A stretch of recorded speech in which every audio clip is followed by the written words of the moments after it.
What's up, man? It's Bold. I'm up here driving right now, but I just want to put out my reaction to the fight last night. What a hell of a performance by Shakur Stevenson. He put on a hell of a performance. Jamel Herring is not a pushover. I understand he already had 2 losses, but hey, what's a couple of losses? I mean, the dude was still the champion, and I think he also was the Ring magazine champion, if I'm not mistaken.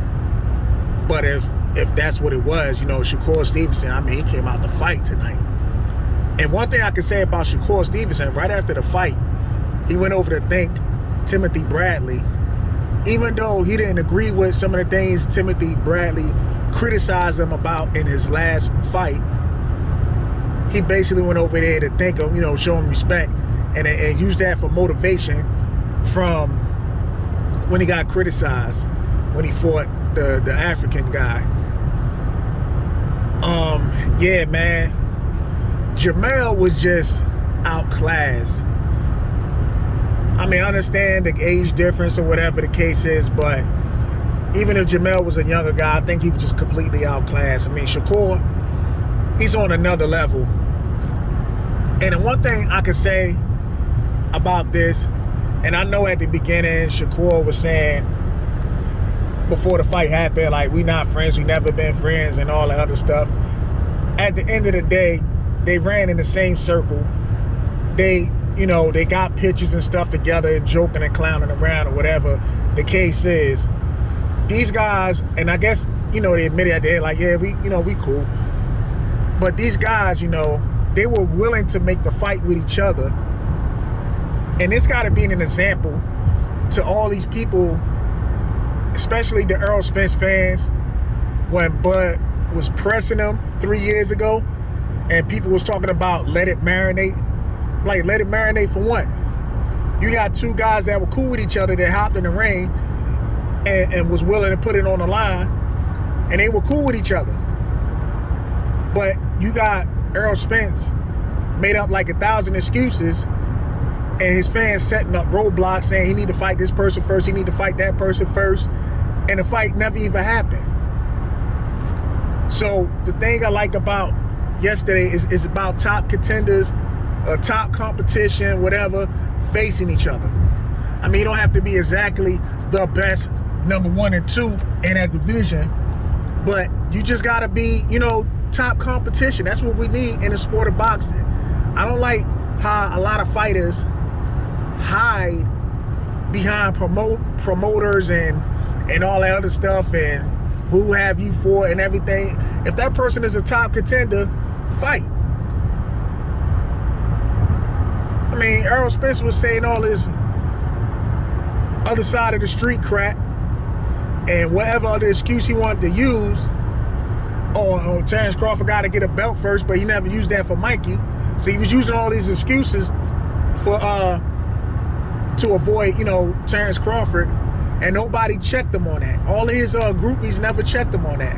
These content creators on YouTube, they started trying to get on Crawford because they were mad that Crawford was threatening him, you know, ever since he stepped in the 147 division. But I don't want to take anything away from that fight yesterday. Shakur Stevenson is the man. And we know Oscar Valdez don't want the fight. And that's cool. I mean, at the end of the day, all I want to say is we can't blame Bob for Oscar Valdez not wanting to fight. You cannot put a gun to a fighter's head and force that fighter to fight the other fighter that, you know, maybe the crowd want to see, whatever. If that fighter don't want to fight him, then that's all. You can't do nothing about it. Now, maybe the sanctioning bodies, if they be like, yo, we want to see this match up, you know, between, maybe this person is the mandatory, we got to make this happen. Like how they did with the Sean Porter and Terrence Crawford. Like, that's who y'all need to be pressing if y'all want to see certain fights happen. So my thing is, that's what you got to do. But again, congratulations to Shakur Stevenson.